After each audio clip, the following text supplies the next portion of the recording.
perform for the kids? I did. What does it mean to you to perform for this event? It's important to me because right now I think so much is going on focusing on the Olympics, and it's nice to see something that's going to help people that aren't going to be benefited by something like that.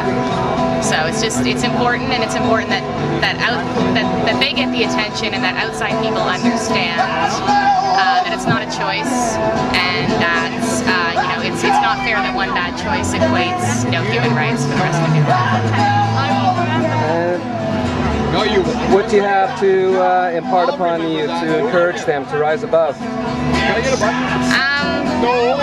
Just pretty much not to give up, and to know that if you're on the street someday and you don't feel loved, there are definitely people out there like this organization that have their hearts set on you and are going to help you, and that there are people out there for you. Essentially, if you feel ignored someday, if you feel unloved, there are definitely people there who love you and who are doing everything they can to help bridge the inequality gap.